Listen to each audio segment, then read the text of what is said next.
Bom, vamos dar continuidade ao que nós estávamos fazendo ontem, né? Que encerramos falando sobre Jean-Jacques Rousseau. Agora vamos falar sobre Immanuel Kant. Immanuel Kant viveu entre 1724 a 1804. Kant é o Copérnico da filosofia. Inverteu a direção do olhar e a razão parou de girar em torno da realidade. Que problema, hein? A razão passou a não girar mais em torno da realidade. E o mundo de experiência passou a girar em torno do sol da razão. E agora? Ou dito de forma menos poética, Kant já não observava a realidade para se perguntar depois como a razão poderia retratá-la corretamente. Entendeu como é que é? Uma das formas é essa. A pessoa fica olhando a realidade e depois tenta equacionar aquela realidade com a sua razão, criando teorias, criando coisas, mas a partir da realidade. Aí o negócio é para se inverter. Olha só como é que foi falado. Inverteu essa direção desse olhar. Em vez disso, passou a observar a razão. E a se perguntar como seria o conhecimento a priori. Por isso que a pessoa, quando começa a falar conhecimento a priori, é a priori. Porque a partir da razão é que você vai conhecer a realidade. A hora que o negócio começou a ficar mais complicado, né? Ou seja, antes de qualquer experiência. Isso fez com que chegasse a uma hierarquia inteiramente nova de níveis lógicos. A razão não faz parte do mundo das experiências que ela vem a conhecer posteriormente. Pelo contrário, só gera um mundo pela forma como constrói. Não faz parte do mundo, mas é a sua origem. Não é empírica, mas transcendental. Prescreve ao mundo empírico como ele deve ser. A razão diz como ele deve ser. As categorias que utiliza para observá-lo, quer dizer, o mundo, uma causalidade, não fazem parte do mundo, mas sim da nossa própria matriz cognitiva. Estão entendendo como é que é isso? Você caminha para dentro de você e a partir de você é que o mundo... Você mostra a realidade a partir do que você está pensando, coração. Em outras palavras, a razão não pertence ao mundo, assim como uma classe de coisas. Por exemplo, a classe dos cães não é um elemento dela mesma. A classe dos cães não é, ela própria, um cão. Um cão específico, empírico. E a categoria de cães transcendental estão em patamares lógicos diferentes. Se disser assim, me aponta uma classe de cães, você não pode. Agora me aponta aquele cão ali, o totó lá, sei lá, que você vê lá, entendeu? Com essa reviravolta construtivista, Kant esclarece como a razão unifica a pluralidade de experiências. Ele não encontra unidade no mundo, mas atrás consigo. Não podemos saber como o mundo é em si. Kant chama isso de a coisa em si. Mas aquilo que conhecemos por necessidade, somente graças ao poder unificador da nossa mente, da nossa razão. Kant utiliza o termo transcendental que ele opõe ao termo empírico, né, que é baseado na experiência. Para designar, com esse termo transcendental, para designar tudo que não se refere à realidade, mas às condições da possibilidade do conhecimento. Sua filosofia, portanto, transcendental. Crítica porque vincula a cognoscibilidade do mundo às condições da razão, limitando-a. Por isso, Kant batiza suas três principais obras de Crítica da Razão Pura, que trata das condições do conhecimento, crítica da razão pura. Crítica da razão prática, que trata da moral. Entendeu? Conhecimento, moral. E crítica do juízo, que trata da estética, de objetivos mais elevados. Com elas, ele responde às 3 grandes questões. Quais são? Você vai para a crítica da razão crítica da razão pura, que trata das condições do conhecimento. A questão é a seguinte: o que posso saber? Quando fala da crítica da razão prática, que trata da moral, o que devo fazer? E a crítica do juízo, né, que trata da estética, dos objetivos mais elevados, o que posso esperar? Tá? Kant mudou fundamentalmente nossa compreensão do conhecimento. Hoje, quase ninguém acredita que o espírito reproduza o mundo. Que será a situação, né? Você olha o mundo e você consegue equacioná-lo, você reproduz esse mundo, né? O espírito reproduz esse mundo. Agora não, o espírito é que diz, é que determina o mundo. Né? Na prática, todas as teorias sérias são construtivistas. Somos nós que construímos nossa realidade. Somos nós que construímos a nossa realidade. Aprendemos somente o que cabe nessa construção. Aprendemos somente o que cabe nessa construção. Dentro de você. Assim como somente os sons de uma determinada frequência, mas não os ultrassons como o cão aprende. Ao mesmo tempo, a partir de Kant, tornou-se possível imaginar que, embora a matriz do conhecimento fosse transcendental, não é? Ela dependia de fatores mutáveis. Esses fatores podiam estar condicionados pela história, pela sociedade, ou pela cultura, variando de acordo com o sexo, o ambiente, ou serem guiados por interesses até inconscientes. De qualquer modo, não nos são conscientes, já que são anteriores a todo conhecimento. Isso abre a categoria olímpica da suspeita generalizada. Todos passaram a descobrir no outro os motivos da sua própria limitação. Fulano é um capitalista, só consegue pensar em termos de maximização de lucros. Cicrano é um protestante anglo-saxão branco, só consegue pensar nos moldes racionais da cultura europeia e nem sequer se dá conta disso. Está entendendo? Porque numa hora que vem de você, dentro de você, não é a realidade, é você. Mas você é variado. Né? Como falou aqui, você pode ser um protestante anglo-saxão branco. Aí a realidade vai ser essa, dita por você. Enquanto que o outro fosse até um negro, o que vai acontecer? Vai ser outra realidade. Já pensou? Não existe realidade. Dessa maneira, era possível ser inocentemente culpado. Inocentemente culpado. Via-se o mundo de forma errada, mas sem sabê-lo. Os 2 séculos que se seguiram a Kant seriam a era da suspeita ideológica. Mas antes que isso pudesse começar, aí vamos entrar no Hegel. Hegel ainda teria de corrigir a falta de historicidade da filosofia kantiana. Cadê a história disso? Falou, né? Ah, tá, o protestante é branco, sei o que tal. Mas quando? Hoje? Um século atrás?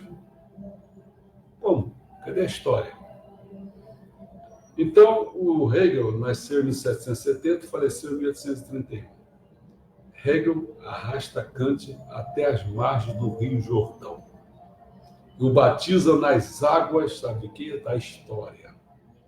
Em outros termos, narra a história universal como um romance de formação.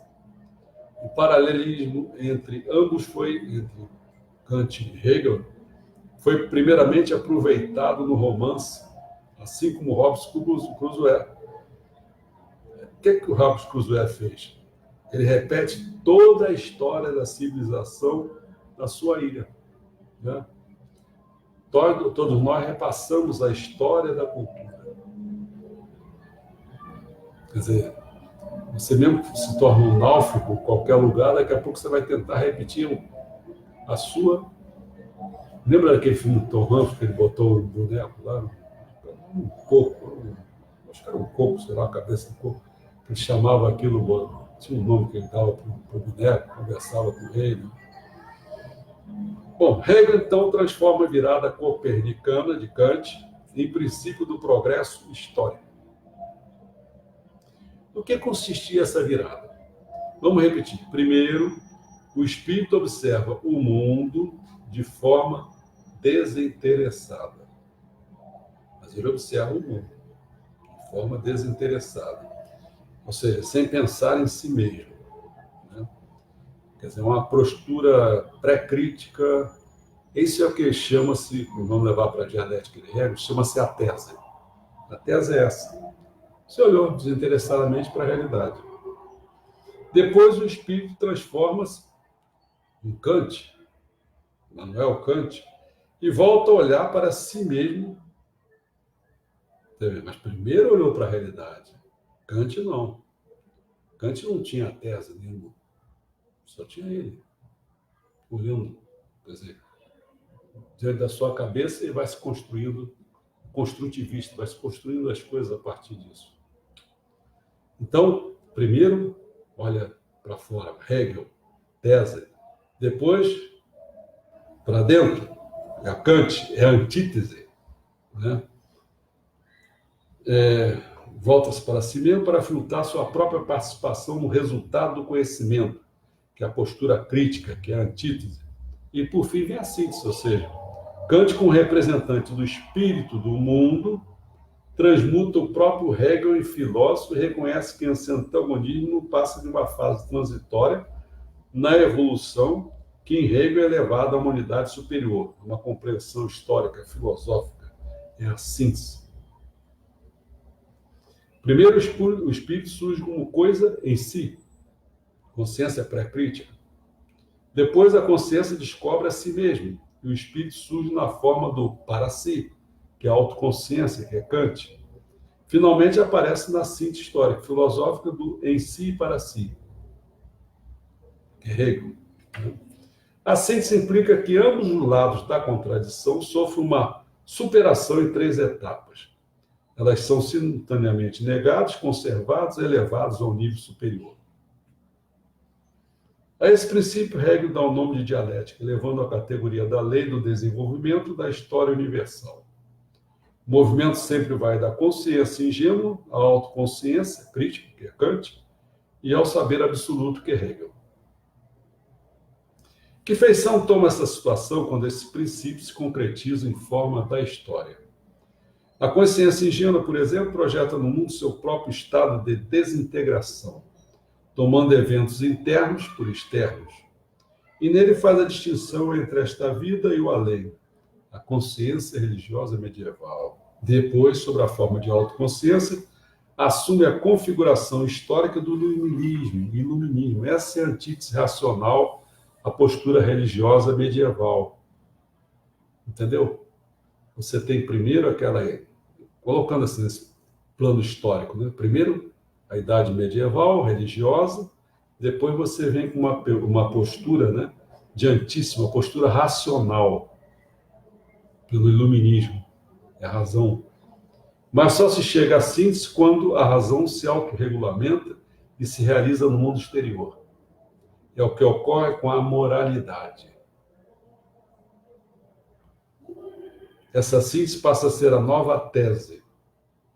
Quando a moralidade, como a loucura da vaidade, deseja melhorar o mundo sendo regida apenas pelos sentimentos. Nesse caso, o espírito do mundo adota o nome de Rousseau. Coloca o boné dos jacobinos e dá início à revolução. Como em um romance de formação, né, a literatura, é isso que eu estou fazendo, essas memórias minhas culturais, né, o espírito do mundo transpõe os degraus dos seus erros e galga as escadas de um discernimento, cada vez mais profundo até chegar a Hegel no topo. Esse é o estado de autotransparência, autocompreensão, em que o espírito absoluto transforma-se na sua própria lembrança. A história da identidade, a identidade da história coincide em uma reconciliação amorosa. Por isso que eu escrevi a minha autobiografia ultra-religiosa. Essa que tem que ser uma grande síntese.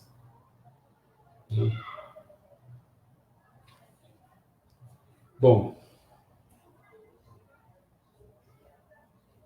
vamos lá. Portanto, com Hegel, é introduzido no pensamento europeu um novo cenário, que imediatamente se torna um modelo de realidade dominante, que é a história. A partir desse momento, iniciam-se as lutas pela interpretação da história. Quem vai interpretar a história corretamente? No mundo, no Brasil, então, em particular, os petistas adoram dizer que a história é por aqui. Se ela é por aqui, que é a grande síntese, se você não está por aqui, você é um cara que está errado. Você é um cara mau. Você é um cara que não aponta para a grande transformação que o mundo deva ter. Eu não só vim interpretar o mundo, eu vim transformá-lo. Então o marxista diz para onde que vai, que o mundo tem que ir. Entendeu? Aí se você não faz isso, você é mau. Você não está de acordo com as classes dos oprimidos, entendeu? Aí é uma conversinha mole do cacete, cara. Bom, as interpretações com pretensões de exclusividade, com pretensões de exclusividade, eram chamadas de ideologia. Originalmente, o termo designava uma falsa consciência que podia ser atribuída a interesses inconscientes. Com Hegel, dá-se início à era das ideologias com fundamento histórico. Então, nós temos uma ideologia aí que é do petista.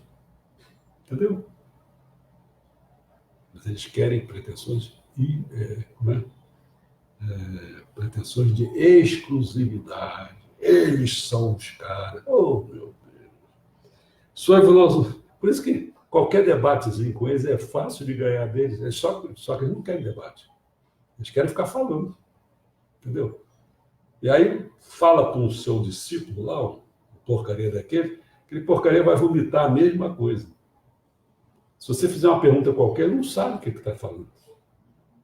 Então, sua filosofia propagou-se principalmente na Alemanha e na Rússia, onde os intelectuais tinham tido poucas oportunidades para adquirir experiências práticas com a política.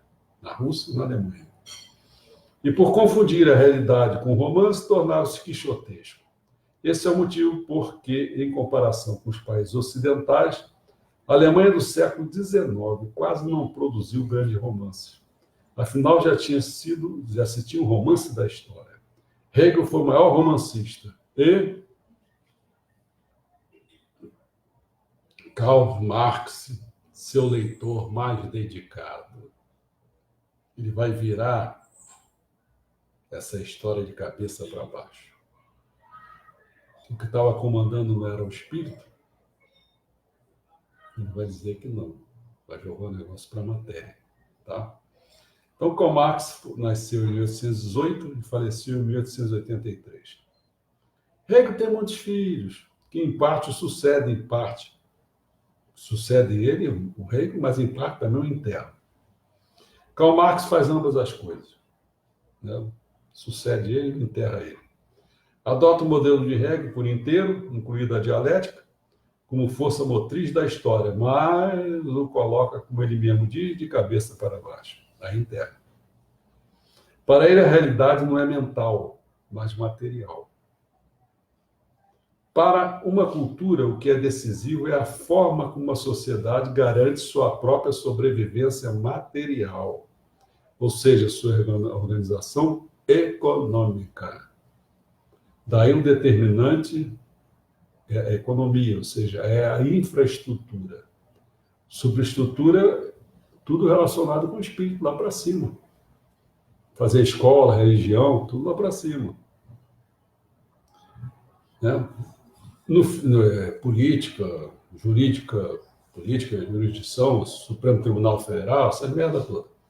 No feudalismo, essencialmente agrícola, domina a aristocracia. No capitalismo, não, é essencialmente industrial. Então, quem domina é a burguesia. Entendeu? E a contradição dialética não está entre a consciência e a autoconsciência, como o Hegel colocava, mas entre as condições de produção e o acesso desigual aos meios de produção, entre trabalho e distribuição de riqueza. Essa contradição leva à divisão dos homens em classes, e assim a luta de classe é a força motriz da história. Marx volta então a ser hegeliano. Há uma contradição entre a mera consciência e a autoconsciência de uma classe. Entendeu? Essa autoconsciência é a mesma coisa, né? É dialética. Você tem a consciência, você tem aquele olhar ingênuo, aquela olhar, depois você volta para a autoconsciência de uma classe. E aí você vai superar, vai fazer a síntese. É esse útero no qual amadurece o desejo de uma revolução. Partindo dessas premissas, Marx considera o drama da Revolução Francesa como o processo mais fascinante da história. Nascida das contradições da sociedade feudal, ela se torna paradigma do que se pode esperar quando as contradições do capitalismo tiverem levado as diferenças de classe ao extremo. É o que ocorre quando massas empobrecidas do proletariado confrontam-se com poucos capitalistas que se apropriaram de todo o controle sobre os meios de produção por meio da exploração dos trabalhadores. Trata-se de exploração porque os capitalistas não pagam aos trabalhadores o equivalente ao seu trabalho, mas somente um mínimo necessário à sua subsistência, e embolsa a chamada mais-valia, como lucro. O cara trabalha aquilo e, no entanto, ele não ganha pelo que ele trabalha. Ganha uma percentagem para a sua sobrevivência. O restante fica para... que é mais-valia, quer dizer, é o mais-valor. Tem um valor, mas tem um mais-valor que é feito pelo operariado, né? Proletário. E consegue fazer isso de modo tão fácil porque ele difunde ideologias. Por que ele consegue ficar com esse dinheirão, essa coisa toda? Porque eles mascaram, né? Difundem ideologias que mascaram a realidade, com as leis objetivas do mercado. Aí você acredita nisso. E visto que dinheiro confunde o senso de valores, o preço de uma mercadoria parece ter um valor objetivo. Na verdade, o valor objetivo não passa de um modo de encobrir a justa distribuição de riqueza. Mas está tão patente, não está, pessoal? Você olha assim, o pessoal com a capacidade de ter tanto, mas tanto dinheiro. Como é que vai explicar esse negócio? A primeira tarefa do marxista consiste, portanto, em destruir a aparência ideológica. Segundo Marx, as ideologias podem ser reconhecidas pelo fato dos capitalistas venderem os interesses de sua própria classe como interesse de toda a sociedade. Aí é fogo. Aí é fogo, né? Meu interesse é interesse dele, cara, pô. Então, esse pessoal do mercado aí adora falar isso. Interesse não, interesse o quê, pô? Não é meu não, essa porcaria. Desse modo, toda a cultura burguesa passa a ser suspeita. Olha só, isso é importante. Desse modo, toda a cultura burguesa passa a ser suspeita. A ideologia é deles. E o marxismo transforma-se em escola superior de quê? Do desmascaramento. Quer dizer, desmascarar. Não, isso aqui é assim, não, isso aqui não é assim, não.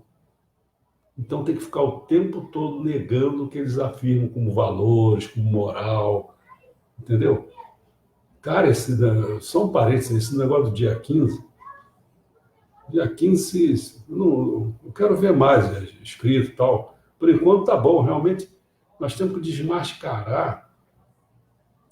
Como é que esses camaradas têm tanto privilégio do Legislativo, do Supremo Tribunal Federal?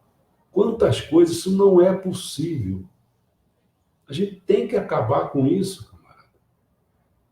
Então, procurem todo mundo ir realmente no dia 15 de março, né? Eu moro aqui em Teresópolis, não sei o que eu vou fazer, porque para mim descer para ir para... É um inferno, pô. É um gasto de tempo, de dinheiro, entendeu? Eu já estou começando a querer ver umas pessoas que eu tenho aqui, quem sabe que a gente pode fazer, eu já integrasse uma coisa que eu talvez desconheça. Mas nós temos que fazer isso. Não perco, não. Desse modo, os sistemas simbólicos da civilização são desvendados. Isso produz gerações de quê? De detetives. A nossa porcaria desses petistas. Às vezes até eles ajudam, viu? Mas eles são tão imbecis que eles... E acabam também, né? Os chefes, tipo Lula, assim, começa a roubar, a fazer um monte de coisa que não está levando para nada. A primeira coisa que eles tinham que fazer, se quisessem endireitar as coisas do petista, tinha que tirar o Lula do PT. Tira ele, porra. Que ele vai ser o candidato, vai indicar poste para tudo quanto é lado. Para com isso, cara. O cara é um horror, o cara é um imbecil. O cara elegeram um imbecil, cara. Pronto. E agora? Esquece. Então, os detetives que desmascaram Deus e o mundo e fazem a condenação de opressores disfarçados sua atividade principal. A suspeita ideológica universal confere imunidade ao marxismo. Aí começa o problema. Porque transforma todo e qualquer adversário em objeto de aplicação da sua teoria. Aí começa a ficar complicado. Quem é contra, ou é inimigo da classe, ou é vítima de uma ofuscação ideológica. Ou você é vítima de uma ofuscação ideológica, quer dizer, você não consegue ver o que você está defendendo.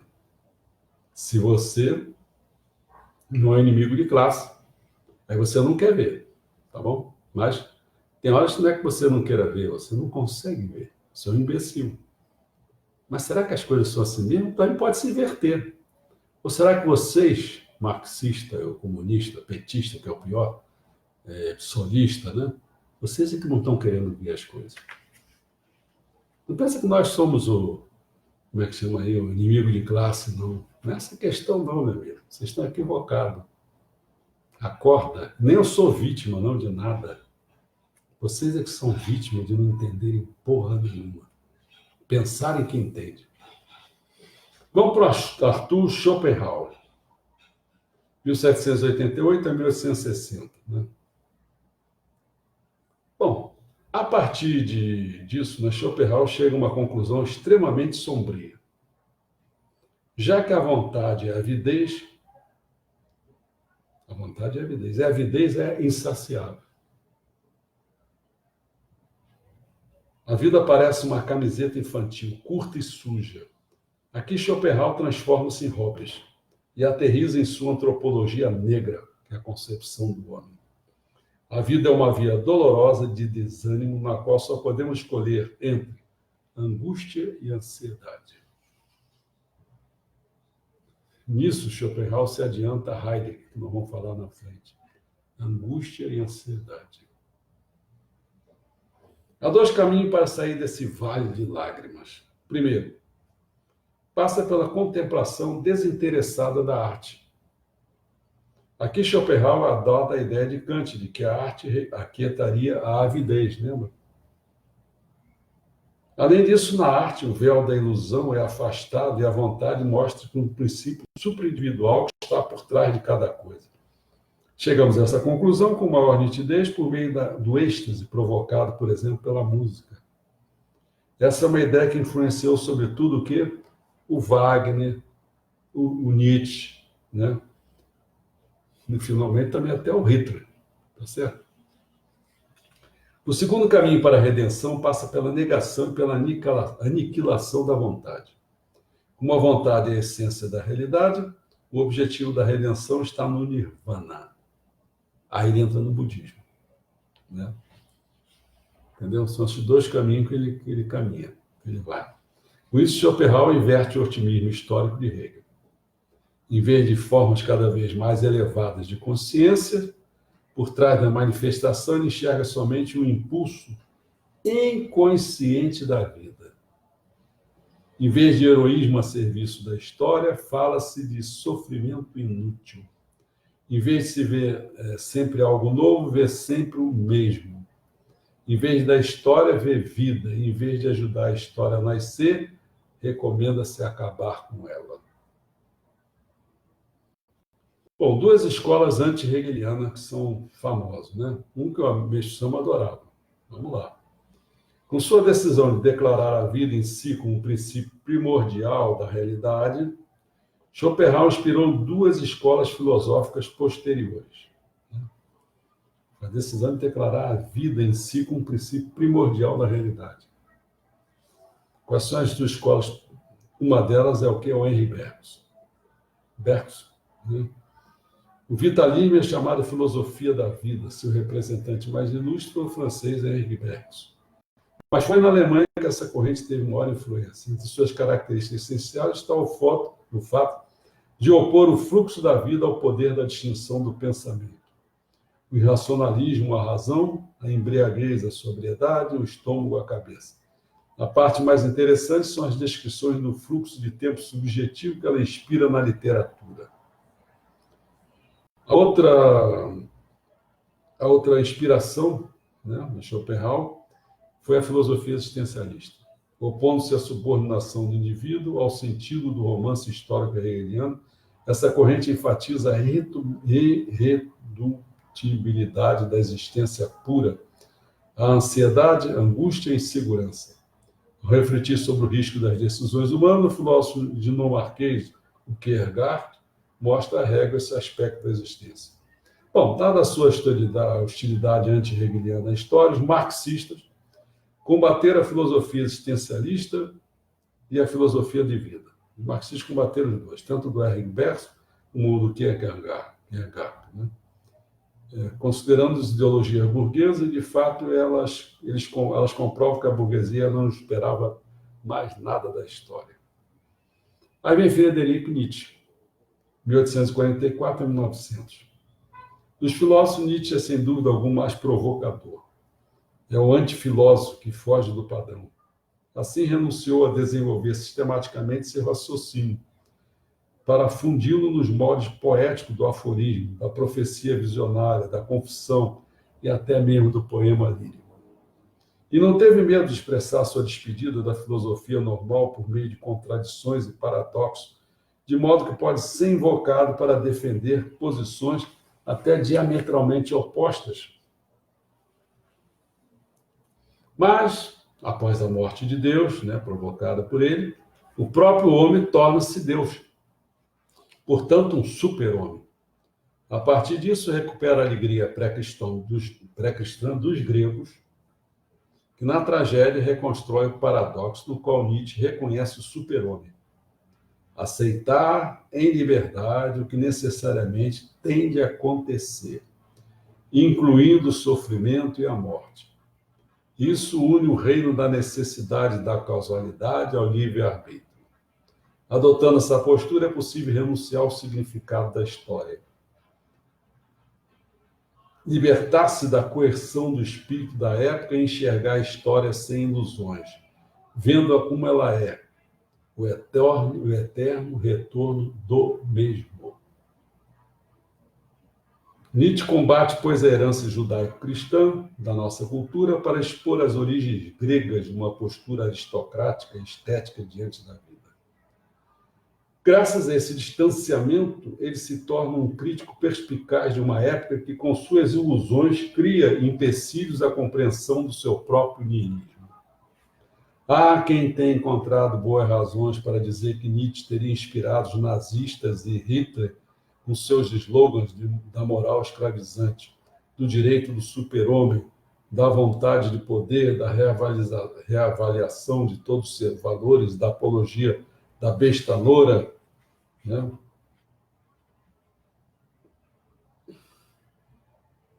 Outros encontraram razões igualmente boas para dizer que ele teria desprezado tipos como os nazistas, classificando-os como pequenos burgueses. Provavelmente ambos estão corretos. Paradoxalmente, Nietzsche talvez seja mais interessante como crítico perspicaz do espírito da época, relativo à decadência anterior à Primeira Guerra Mundial. Ele mesmo também tem um quê de decadência, e como um dandy, mistura vida e estilo, parece exaltado e histérico, sente-se artista e acaba enlouquecendo. a ponto de somente assinar suas cartas como Dionísio ou o Crucificado.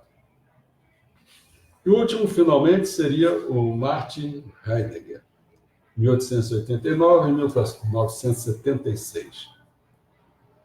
Desde Platão, a filosofia dividiu o mundo em palco de meras aparências e bastidores da realidade propriamente dita. Tinha um palco e tinha os bastidores. Palco de meras aparências, dependendo do que as pessoas estão interpretando, não sei o quê, né? Mas tem os bastidores da realidade. Kant inverteu essa divisão e transformou em diferença entre o transcendental, lembra, e o empírico. A razão humana transformava-se, então, em bastidores. Você quer encontrar razão, tem que ir nos bastidores, de onde se encenava o espetáculo da experiência. Heidegger declara que essa divisão platônica de palco e bastidores é o pecado original da filosofia. Por trás do espetáculo das aparências não há bastidores, mas sim uma estrutura transcendental que organiza a nossa compreensão do mundo, da ciência e da filosofia e que precede todo o nosso raciocínio, é a forma da existência concreta. Né? Bom, demos uma visão geral, né? Podiam até continuar, mas eu acho que é melhor parar, porque eu quero dar essa outra parte, vai ser interessante, que é a gente começar a entrar num panorama teórico e o mercado de opiniões que existe por aí. Pelo menos a gente vai atacar os grandes problemas. Sabe quais são? Esse mercado de opiniões. Marxismo, liberalismo, né? Tem umas outras menores, mas são assim, o comunitarismo também existe. A psicanálise também é outra que existe. Né? Psicanálise também. Você vai ver só, é outra que existe por aí. Fascismo, suspeita de fascismo. Está aí, ó.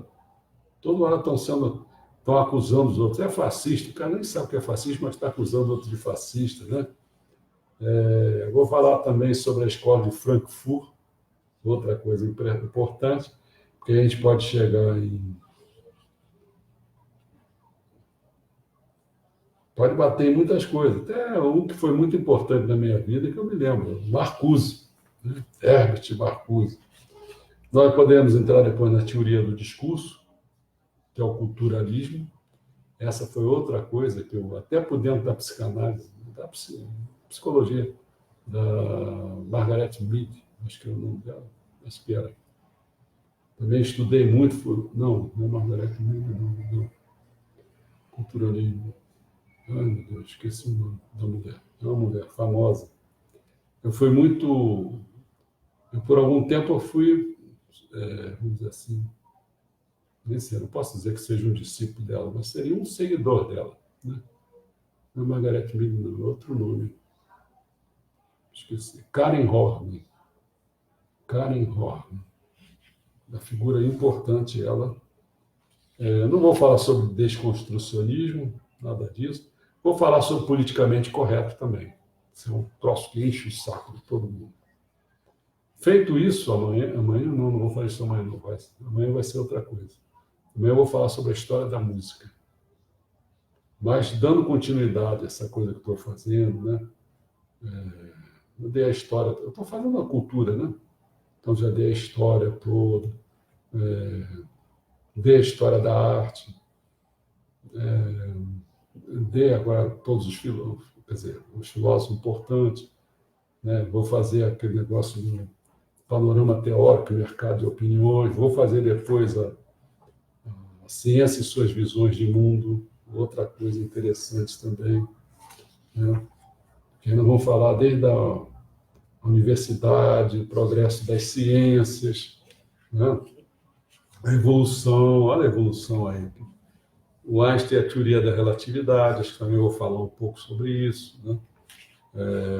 Vou falar sobre Freud e a psique, né? Quer dizer,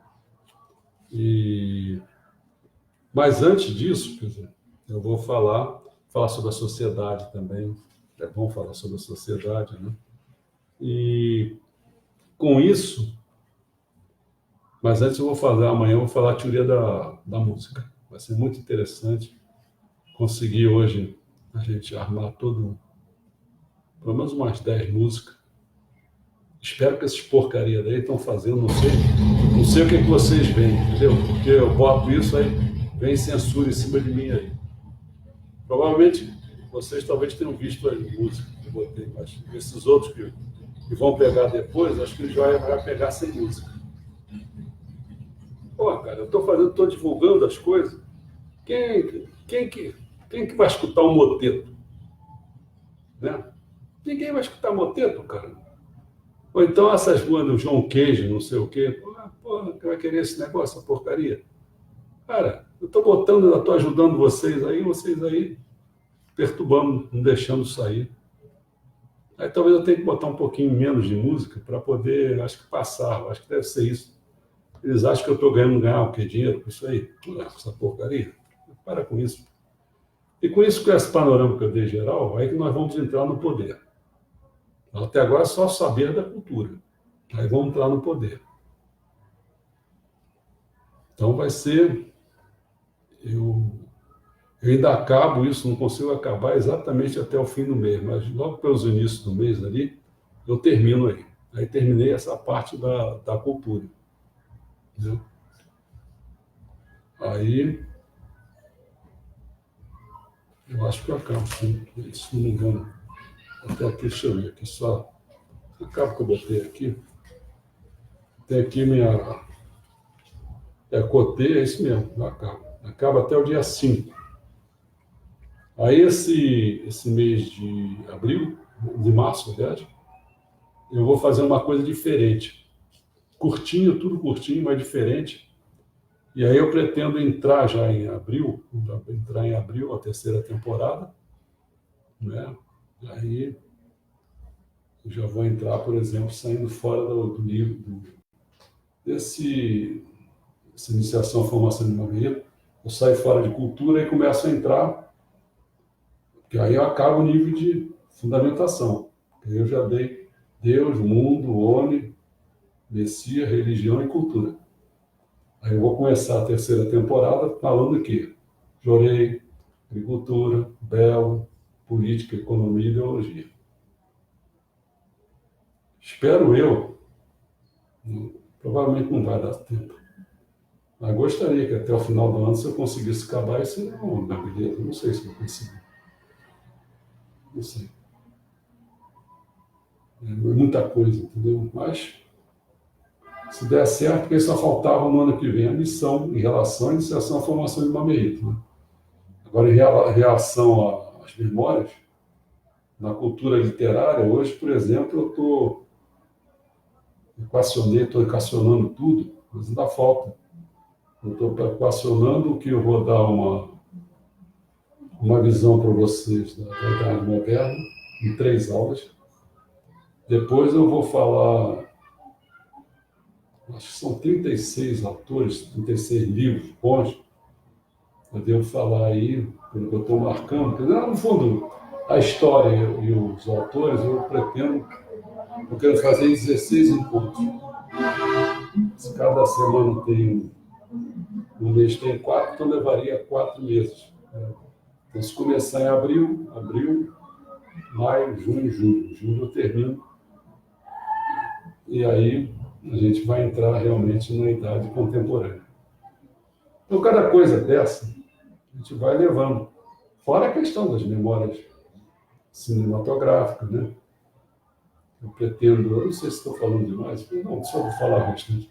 Cinematográfica, por exemplo, esse mês eu pretendo acabar fazendo uma de cada, né? Quer dizer, a primeira temporada eu fiz tudo sobre a fundamentação. Eu fiz um filme sobre Deus, sobre o mundo, sobre o homem, sobre o Messias, sobre a religião, sobre cultura. Tudo bem. Agora, nesse mês, agora a segunda temporada, nós estamos fazendo só sobre a salvação, nível de salvação. Então, Nós fizemos de Ajorei, abordagem científica de Ajorei, agricultura Monsanto. O Belo foi aquele encontro de homens notáveis. Vamos fazer agora sobre política. Aliás, já fizemos capitalismo, filme sobre capitalismo. Vamos fazer sobre economia, que vai ser interessante, sobre a dívida pública, e a ideologia sobre o eterno judeu. Aí depois a gente começa a terceira temporada, já a nível de missão, mas fazendo assim um de cada, entendeu? Depois a gente pode começar a repetir tudo de novo. São 800 filmes, cara. Você já viu, tem filme pra burro, né? E aí vou fazer a memória aí. Falei da literária, falei da, né, da cinematográfica, da música. Aí eu vou começar a falar da música de uma outra forma. Que é bom tocar nesse assunto, é um problema sério isso. Que não é só da música. Você viu, eu falei que eu vou falar sobre a música, mas do ponto de vista da cultura, né? Depois não, começar a falar da música mesmo. O que eu fiz foi uma historiazinha da música, que eu fiz diante da minha lembrança. Cheguei até o novo e o romântico novo, não foi? Mas comecei lá de baixo, idade medieval, renascença, tal, fui por aí fora, classicismo. Mas sempre vai ter esse problema, não sei como, porque a gente não consegue resolver por várias razões. E quer ver, se eu vou falar da arte, como eu falei outra vez, acho que eu tentei de uma forma que eu acho que eu consegui. Acho. Tanto é que estava telefonando para o João, não está aí, telefonando para o João para saber, João, o que está acontecendo? Porque eu não tenho ninguém, porque a minha mulher está atendendo a tia dela, tal, não está podendo ficar. Então eu não tenho ninguém para falar, para saber o feedback. Entendeu? Mas não pode ser um feedback, esse é o feedback de alguém que domine alguma coisa para poder a gente tá atendendo, né? Porque se for assim para atender uma pessoa com menos nível, mais nível, cada vez mais baixo, você tinha que começar a mostrar as coisas. Porque da forma que eu estou falando, já é um patamar acima, entendeu? Você vê, eu falei por exemplo, eu falei do Heidegger, eu falei de Schopenhauer, eu falei de uma forma, eu falei sobre algum livro dele, entendeu? Já necessitaria o conhecimento dos livros para a gente poder falar nesse nível. E mais ainda, quando eu começar a falar da idade moderna, eu posso chegar a um ponto de falar, por exemplo, do Hobbes, né?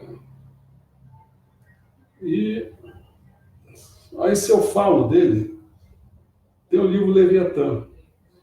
E eu posso falar, então, da obra dele, Leviatã. Mas não se leu a obra do Leviatã. Entendeu como é? Então, tem coisas que eu poderia, pela arte, por exemplo, poderia mostrar uma gravura, uma imagem, né? Mas aí começa a entrar no mundo do dinheiro.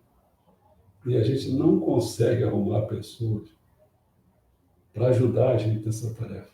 Não tem jeito, cara. É fogo, né? Então fica difícil para a gente. Essa da música, já gastei dinheiro para fazer essa da música. Entendeu? E ainda fica sendo censurado nessa porcaria. Então, eu vou levar as coisas adiante. Eu vou fazer, por exemplo, essa próxima. Eu não estou querendo anunciar muito para vocês pegarem vocês de surpresa, né? Vou fazer uma coisa assim interessante. Vai ser uma coisa de cultura que é para, dependendo, se eu faço todo dia ou se faço uma vez por semana. Se eu fizer uma vez por semana, vai levar 70 anos. Se eu fizer uma vez por dia, aí leva 7 anos. Deu para perceber? Mas aí são coisas assim, são rápidas, mas te dá um quadro. Tem horas que para vocês vai ser assim, vocês têm que começar a ver, absorver o que dá. Quer dizer, você vê, às vezes, para mim tratar um determinado assunto, mas se você não conhecer um pouco de história, você não sabe o que eu estou falando. Por isso que eu dou um pouco de história. Mas esse pouco de história que eu dou, dá para a pessoa pegar tudo, não sei o quê? Não, não dá também, mas pelo menos algumas coisas eu posso fazer referência. Olha, ele está se falando isso porque houve aquela guerra, lembra? Que ele estava lá naquela guerra, tal, que aconteceu isso. Aí o camarada já une mais. É assim, é um processo de construção que a gente não pode. Estou falando assim para tentar trazer a consciência o máximo das pessoas. Não dá para se fazer uma cultura, né, de uma hora para outra. Não se pode fazer isso. Mas eu estou fazendo, estou montando essas coisas, porque pelo menos quando eu entro com a cultura de mestiçama, né, que é uma cultura revolucionária, a pessoa pode ter uma ideia. Por exemplo, foi ontem ou anteontem, eu não me lembro que eu falei assim, ó, Picasso, mestiçama não gostava de Picasso, lembra? Mas, a rigor, eu teria que mostrar alguns quadros de Picasso para você ver o que é o quadro de Picasso. Ele teve uma época que não era assim, ele passou a ser assim. Está entendendo como é que é? Aí você diz, puxa vida, realmente está virando isso um horror. Está virando um horror. Assim como algum, o João mesmo, teve um outro também, foi a Hermínia, se não me engano, quando viram aquela música que eu mostrei, que música? Não tem música nenhuma, tem gente ali fingindo que está tocando as coisas. Criatividade, cara. E eu vou falar sobre, né, uma das próximas aulas, vai ser inteligência e criatividade. Por coisas que eu conheço muito bem de perto. João Carlos botou assim, eles querem a desinformação. Porque eu não peguei muito bem onde que... É porque eu não me lembro bem o contexto, porque eu vou falando tanta coisa. Deixa eu ver se alguém colocou alguma outra coisa. Vamos lá devagar. Eles querem a desinformação. Bom, não sei, porque não, nessa altura eu falei o PT, falei várias coisas, eu não sei bem se está ali, mas em geral eu diria assim, a, o pior que eles não querem mesmo é informação, isso é que é a verdade, né? A informação é certo, porque a informação é você se posicionar numa situação de, de ignorar o que está acontecendo, né? Se você não está informado, mas assim, o ideal seria você estar informado corretamente, né? Porque às vezes você está informado, né? A Rede Globo informa. Tem aquela musiquinha para informar as coisas. É tudo a maneira deles, as coisas dele. Quer dizer, então, essa informação, o ideal seria você ter de acordo com a realidade, né? Não é com tendência, não, com a realidade. Isso é que seria interessante. Agora, desinformação, pelo que eu entendo, é o seguinte: eles não querem que a pessoa tenha informação nenhuma, nem a falsa, nem a verdadeira, entendeu? Quer dizer, nem se preocupam com fake news. Então, o que ele está falando aí, eu entendo assim, quer dizer, tem um amigo meu hoje que eu estava conversando com ele, veio aqui em casa e tal, ele estava falando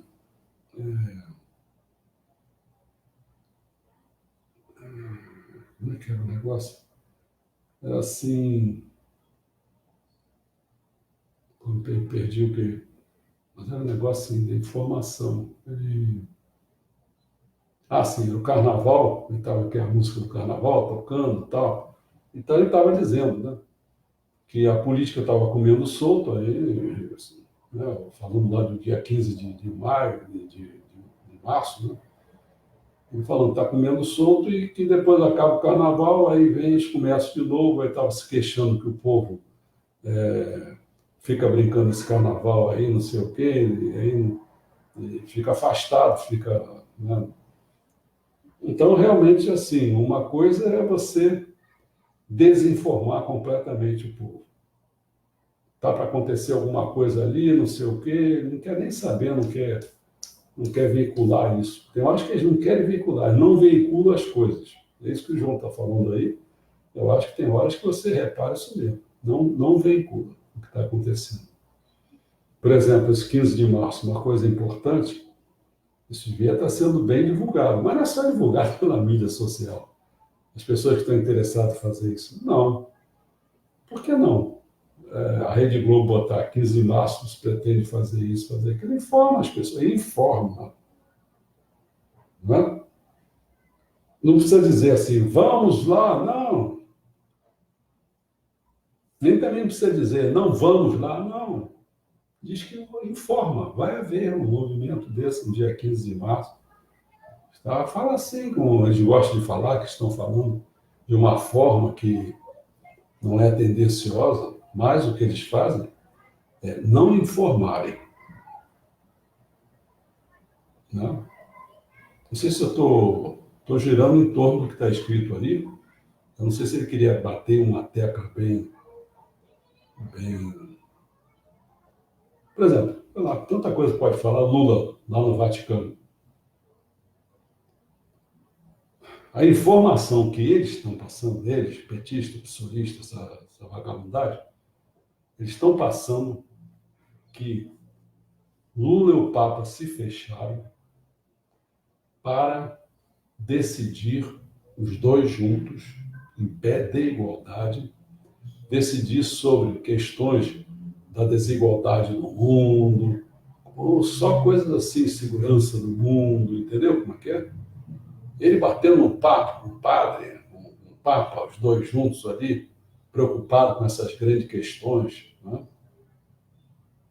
Essa é a informação deles. A outra informação que pode ter é o seguinte: vem cá, quando alguém peca, no sistema católico existe a confissão, tá certo? Então, o Lula, para o Brasil, ele é um criminoso. Ele não deveria estar solto. Por ele estar solto, ele está ocasionando essa problemática toda. Sérgio Moro já deu uma. Graças a Deus já deu uma asinha. Disse assim, peraí. O cara não pode ficar falando o que ele quer. Já disse para ele, ó, já deu um recadinho, gostei. Entendeu? Mas então essa outra coisa seria o seguinte, peraí. Se ele foi lá para pedir perdão pelos pecados dele, e o Papa abençoou ele, ou perdoou ele, sei lá o que ele fez, tá certo? Pronto. Viu a realidade? Essa é uma realidade. A outra que estava sendo contada pelo petista. Qual é a verdadeira? Não sei. Eu sei que esse Papa, ele vivenciou algo análogo. Eu vi o filme dele, já vi a vida dele, então eu sei. Ele vivenciou coisas análogas a uma teologia da libertação, onde determinados, assim como teve os dominicanos aqui, outros que foram torturados, um deles faleceu, se suicidou, tá certo? Pelas torturas que sofreu e tal. Então, é claro, e o Papa ajudou também, assim como fez Helder Câmara, aquele cardeal Evaristo Arne e tal, ajudou a esconder as pessoas, tal, né? Pessoas que seriam torturadas, coisas assim, tudo bem. Mas isso é um ato de você estar preservando as pessoas de serem torturadas, serem perseguidas. Ótimo isso. Outra coisa é se você faz com a convicção de que essas pessoas estão certas.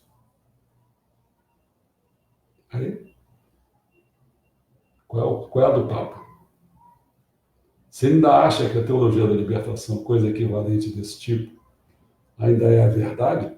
Esses caras são os grandes arautos dessa perspectiva?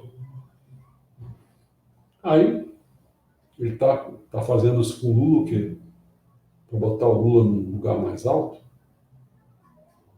Aí fica toda essa confusão, tem que, entendeu? Aí o problema é o seguinte, eu aqui estou fazendo um processo de que não é simplesmente de informação.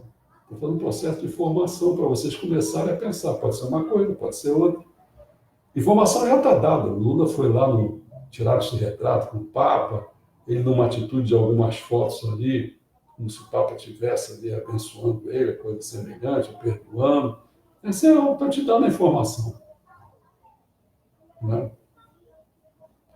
Podia se analisar o seguinte: a desinformação poderia ser vista desse ponto de vista. A desinformação é que a informação correta é que ele foi lá para pedir perdão pelos pecados cometidos. A desinformação é o que o PT está fazendo, está dizendo que ele foi lá para discutir as grandes questões da humanidade com o Papa, em pé de igualdade. Não sei, João, se eu tentei juntar para tudo quanto é lado aí. Né? Amanhã, então, não percam que a gente vai realmente tratar da história da música. Assim como eu fiz a história da arte, eu vou fazer a história da música. Tá bom, pessoal? Não sei se quiserem botar mais alguma coisa, coloca. Ah, João Carlos botou uma coisa, porque eu vou puxando aqui para baixo. João Carlos, em relação ao bloqueio. Quando ele bota aqui embaixo, assim, aqui embaixo, eu acho que ele está querendo dizer, eles querem a informação em relação ao bloqueio. Agora eu vou tentar me lembrar que bloqueio é esse. Que bloqueio é esse? Bota mais uma coisa aí embaixo para me lembrar o que é.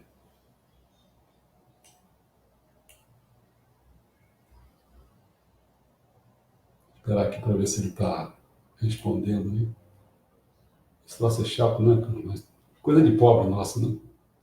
Coisa de pobre ainda. Se não tivesse já dinheirinho, cara, tava falando aqui, falando, dividindo essa tela em vários, sei lá como é que é. Ou então um monte de telas aqui. Pô. Nem sei o que o rico tem, mas o rico deve ter um monte de coisa aí. Deve ser coisa de ouvido. Ah, tinha um telefonista aqui, tinha 2, 3, 4, 5 telefonistas aí. Estava ligando aqui, você ligava lá no telefone para cá, uma telefonista atendia, ele está falando isso. Aí outra dizia, não, o João Carlos não é o João Carlos, não, é o Sibério está falando sobre. Pô, dinâmico. Mas a pobreza é isso aí, quer dizer, nem sei o que eu acho que parece que o João Carlos está escrevendo. Deixa eu ver, escreveu. Ah, bloqueio das músicas. Em relação ao bloqueio das músicas. Né? Ah, sei, já sei o que ele está dizendo. Está dizendo o seguinte, olha, é porque eu falei agora, estou sabendo. Realmente eu falei que teve duas situações. Uma delas que não foi no ar, não. Foi depois que eles comunicaram que eles tinham. Eu acho que eles não tiram todo do ar, eles tiram aquelas músicas que eu nem me dou conta ainda. Eu nem tenho trabalho de ficar vendo, porque posso ficar perdendo tempo com isso. Quer tirar a música, tira, faço outras. Para mim não tem. Vou ficar dando bola para isso. Nunca dei bola para censor. Eu sempre fazia o contrário. Se eu tivesse um julgamento sendo julgado, eu partia para a acusação. Vocês não têm condições de me julgar. Vocês serão julgados pela história. Entendeu? Voltamos aqui para não perder. O bloqueio deles, pelo que me parece, né, no ar que eles fizeram, botaram lá, eu acho que antigamente eu tinha umas dúvidas, andei tirando as dúvidas, acho que existia uma coisa chamada, eu acho que é a CAD, sei lá como é que era o nome, que é o que você tinha que pagar por direitos autorais, você tinha que fazer um monte de coisa, entendeu? Mas parece que essa coisa também não era regulada. Não sei como é que está agora, sei lá como é que é. Mas eu sei assim, que era uma coisa também que se você não pagasse também, azar, entendeu? Alguém que se achou dono das coisas. E existe também coisa do tipo, quando se passa, não sei mais quantos anos era, aí a coisa se torna de domínio público. Né? E que também é muito confuso isso, porque se você for, eu falei do moteto ainda há pouco, né? Pô, naquela época, né, tá fazendo o quê? Uns 500 anos? Pô, quem é que vai se achar dono disso aí? Né? Quem fez a música, não sei o quê, é um troço muito absurdo, né? Então essas coisas já pertencem ao domínio público. Agora, o que me parece, viu, João, porque eu não dou bola para isso, não conheço, mas pelo que me deu assim, impressão pelo ar, ali, botando umas coisas, me parece que tem alguém, algumas pessoas, que não é dessa CADES, não, acho que não é uma coisa brasileira. Me parece isso.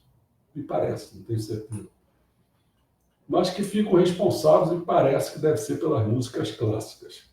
Não deve ser música popular. Eu acho que é isso, não tenho certeza.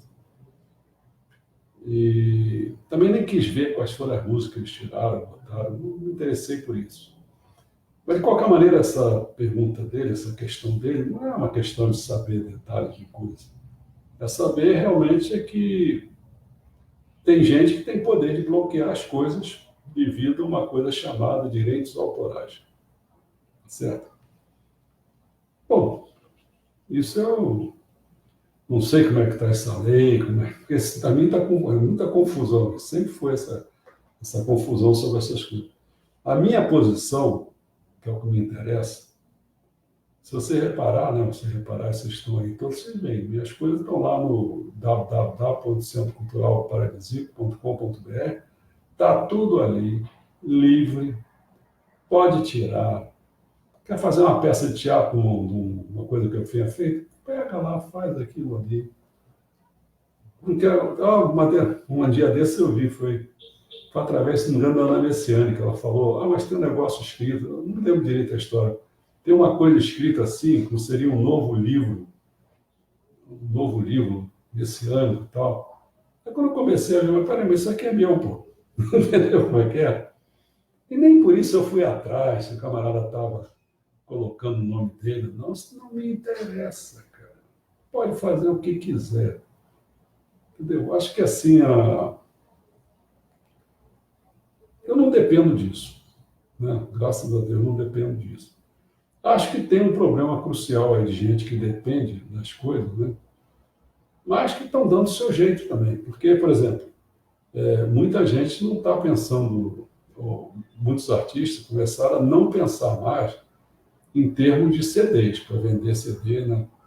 O cara começou a pensar mais em show, né? Entendeu? Então, de acordo com o andamento do progresso tecnológico, não sei o quê, hoje fica difícil você. Hoje as coisas estão aí, gratuito. Filmes era outro inferno também, que para as pessoas. O inferno, assim, no determinado sentido. Eu me lembro que eu ia muito num cinema que era assim, onde tinha o Sérgio Brito, umas pessoas assim do teatro mesmo, todo mundo. E eles até, eu acho que o financiamento era deles lá. Um cineminha que deveria ter o quê? Lá tinha uma dúzia de cadeiras, eu tinha um pouco mais. Então, cineminha curtinho, fininho. Ele só passava filme de arte. Eu morava nessa ocasião, eu comecei desde Olaria, mas me lembro bem no Meia. Eu pegava, porque era mais fácil para mim, eu pegava o trem, do trem eu ia até acho que era Central, né? Central, da Central, aí eu pegava o metrô, né? E o metrô me levava para, vamos dizer assim, ali, que lugar aqui daquele, Botafogo, certo? Esqueci até o nome do cinema. Ali tinha uma livraria, tinha um lugar de filmes, tudo especial, por artista, por diretor, porra, um troço bacana, mas só muitos filmes estrangeiros. Então eu sentava ali o dia inteiro e os caras já me conheciam. Então se podia alugar, sei lá, 3 filmes, eu levava 20 filmes, o cara deixava eu levar, eu via aquilo rapidinho e levava de novo, entendeu como é que é? E lá eu fiz amizades até com o pessoal que passava os filmes. Eu me lembro uma ocasião, o cara estava me dizendo assim, olha, o negócio é o seguinte, antigamente era esse rolos aqui, aquele rolo que botava, que vinha fisicamente, aquele rolo e tal. Ele está fazendo agora, as coisas vêm pela internet. Tá? Só que tem que estar cheio de hack. O hack, paf, no meio do caminho, pega e para o lugar que eu alugo não, que eu compro filmes, os caras, pô, todos os filmes que foram premiados já tinha visto. Já só como é que é. Os filmes premiados eu já tinha visto. E com nomes que não eram mais esse Parasita, por exemplo, não era esse nome, era um nome estrangeiro lá. Tá certo? Então, eu já tinha visto esse o Coringa também, já tinha visto. Vi tudo isso antes. E continuo vendo, porque eu continuo comprando. Eu compro assim há cerca de uns 40 filmes por mais do que um por dia. Porque às vezes tem dias que eu não consigo ver, aí vejo 2 filmes, 3. Agora, por exemplo, nesse carnaval aqui, esse fevereiro, só está faltando para mim ver 5 filmes. Já vi lá 35 filmes já foram vistos. Eu vi filme de tudo quanto é tipo de coisa. Então, para te responder isso, hoje o próprio bloqueio de filmes que custam muito caro, que tinha antigamente, o negócio está ficando cada vez mais complicado, que era assim, a indústria cinematográfica, primeira coisa, aquela apresentação, já tinha primeiro para os caras, os críticos, às vezes eles dão até coisas para os críticos, a Red Bull eles divulgam, tá? Deve ganhar dinheiro também, não sei. Aí ele pega, leva para o cinema. Do cinema tinha uma defasagem para você ver essa coisa em vídeo. Demorava algum tempo. Né? O que acabou? Claro, na internet. Essas coisas começaram a encurtar terrivelmente. Tinha gente que levava a câmera, aí a tecnologia avança, o cara leva a câmera e vai lá e filma. Jogo de futebol, o pessoal está fazendo isso. Aquela AZN lá não deixa jogo da Libertadores, eu nem levar uma câmerazinha, fica lá filmando a coisa e passa para o canal dele, entendeu? Então as coisas elas estão mudando muito e as pessoas têm que aprender a, a se virar. Então está chegando a um ponto, é claro que eu falo assim, quer dizer, desses criadores, né? Eu acho que teria que chegar um período que os grandes criadores de várias coisas, vocês viram que eles eram patrocinados pela aristocracia, pela burguesia, dependendo das coisas, entendeu? Então, assim, pelos reis, eles eram patrocinados por isso. Então, não sei se a gente tem que ter alguma coisa semelhante a isso.